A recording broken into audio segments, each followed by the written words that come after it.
बचन बाबूजी महाराज भाग चौथा बचन 3 आगरा 4 जनवरी सन 1939। परम पुरुष राधा स्वामी जाल का संदेश कि यह देश तुम्हारा नहीं है, यह काल और माया का देश है। इससे छूटने का जतन करो, अपनी असलियत हासिल करने के लिए मेहनत करो।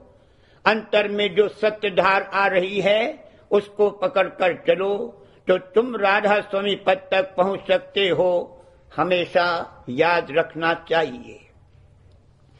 संत मत में जो कि सत्य मत है शामिल होकर उससे पूरा फायदा उठाने के लिए ये जरूरी और दरकार है कि सत्य देश के धनी सत्य पुरुष ने अपने निज अंश भेजकर अथवा संत अवतार धारण करके जो संदेशा जीवों को दिया उसको हमेशा याद रखा जाए। वो ये है कि यह देश तुम्हारा नहीं है, यह काल और माया का देश है।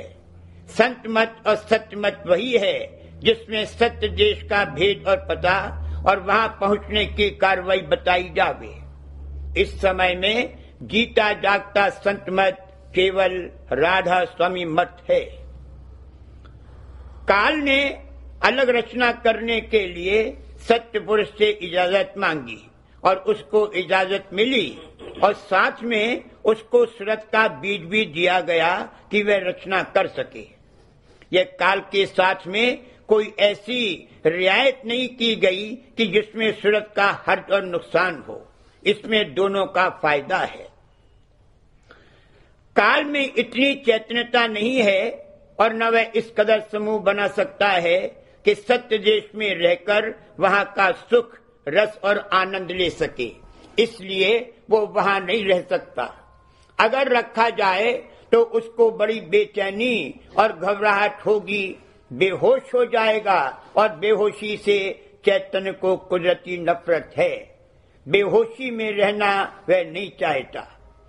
जिस जगह उतरकर होश में आ सके और चेष्टा कर सके उस जगह जाना वह पसंद करता है और खुद ब खुद वह उस जगह उतरकर चला जाएगा। यहाँ भी देखने में आता है कि कोई इंसान या जानदार बेहोशी में रहना नहीं चाहता। जब बेहोशी तारी होने लगती है तब वह उसको रोकने की कोशिश करता है और यही चाहता है कि बेहोशी न आवे और फिर होश में जाऊं। इसलिए इस देश में मरना और जीना रखा गया है। मृत्यु के पहले बेहोशी आने लगती है और तब उसका यही उपाय है कि मरे और फिर जिंदा हो और होश में आवे। अगर कोई शख्स ऐसी जगह चला जाए कि जहां उसको सुख व रस न मिले तो वह जगह उसको नहीं सुहाएगी, वो वहां से भागना चाहेगा। उसी तरह काल को सत्य देश नहीं सुहाया और वो वहां से निकला। उसने कहा कि तुम्हारा मुझे देश भाता नहीं, मुझे यहाँ का रहना सुहाता नहीं। चुनाचे काल अपनी पूरी शक्ति और चेतनता लेकर आया और माया भी आई। काल में बड़ी शक्ति है, बड़ा शक्तिमान पुरुष है, मगर 3 लोक की रचना करने में उसकी कुल शक्ति ज़हूर में आ गई और उसकी एक अलग इकाई यूनिट बन गई। अब उसमें कोई गुप्त शक्ति या चेतनता नहीं है जो जगाई जा सके और सत्य देश में उसका समूह बन सके। जो कुछ ताकत लेकर वह सत्य देश से आया था वह सब खिल गई और खुल गई। लिहाजा काल अब सत्य देश में लौटकर नहीं जा सकता।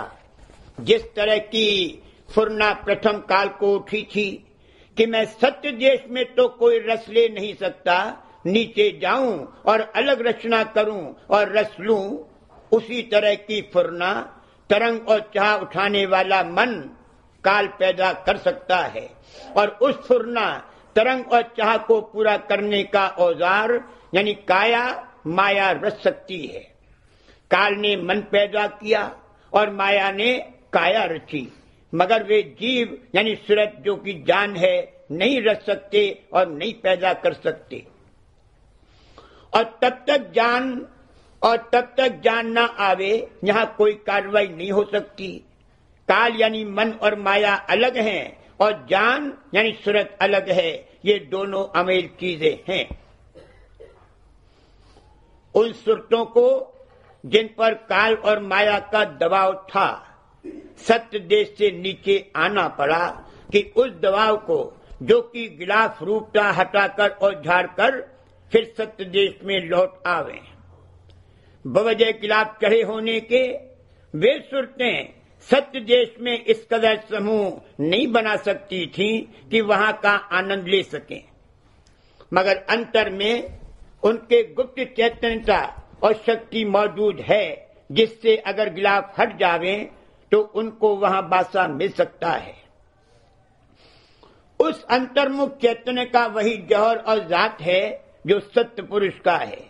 इसलिए इस देश में कार्रवाई करके जब वह गिलाफ और इल्लत दूर हो जावे तब सूरत लौट सकती है। वो गिलाफ वहां खारिज नहीं हो सकते थे, वह काल और माया की रचना में आकर ही उतारे जा सकते हैं। काल कभी भी नहीं लौट सकता।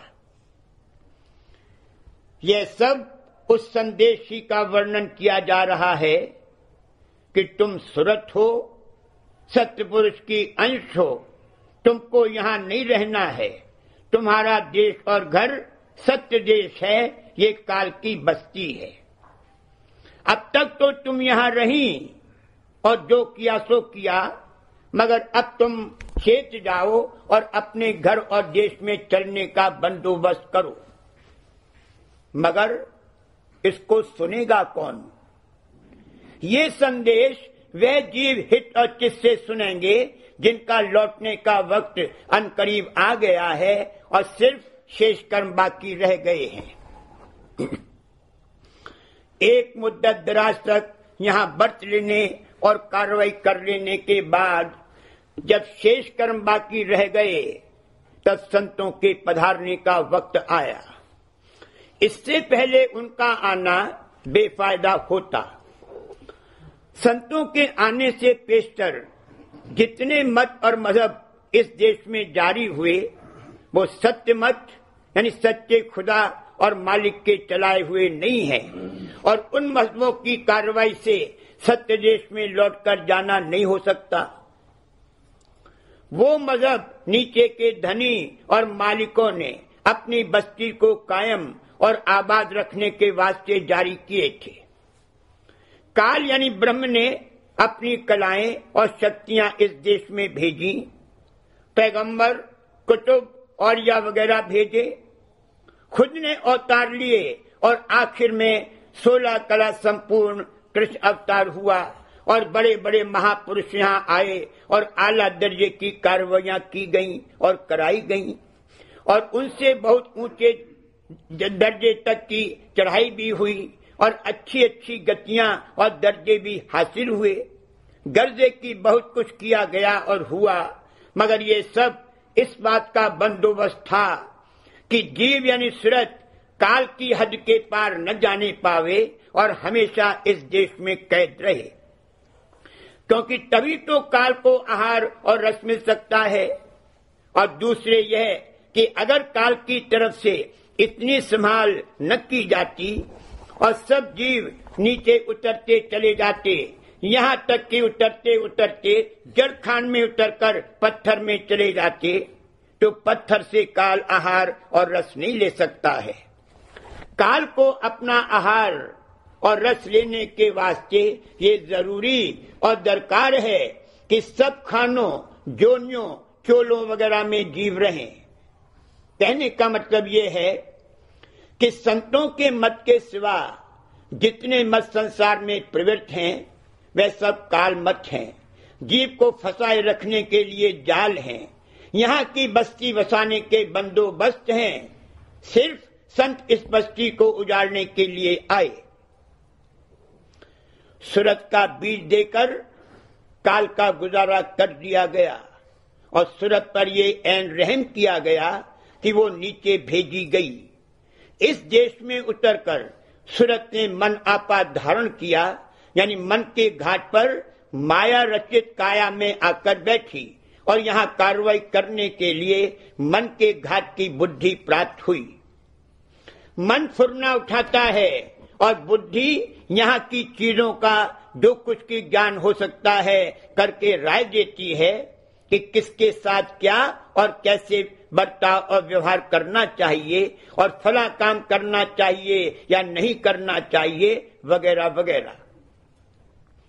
मतलब यह है कि जैसे ब्रह्म इस त्रिलोकी के मठ का राजा है और राज कर रहा है, उसी तरह से हर एक का मन अपने अपने घट का राजा है और अपना अलग राज कर रहा है। और इस मन राजन मंत्री का और इस मन राजन का मंत्री बुद्धि है।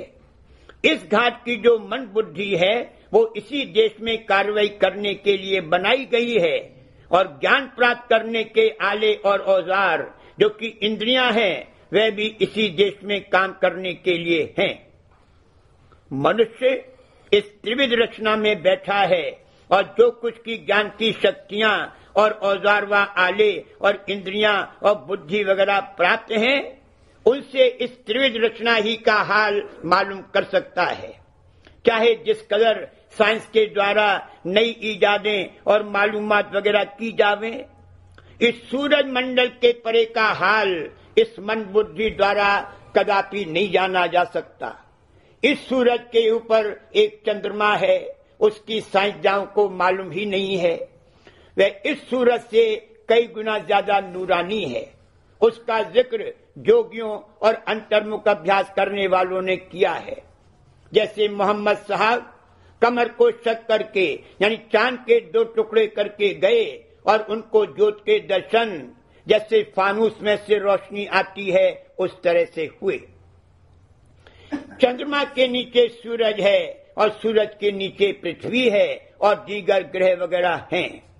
इस तरह से 9 ग्रह हैं और इन सबको मिलाकर एक मंडल कहलाता है जो एक ब्रह्म के अधीन है। ऐसे ऐसे अनंत मंडल और त्रिलोकियां हैं और अनंत ब्रह्म हैं।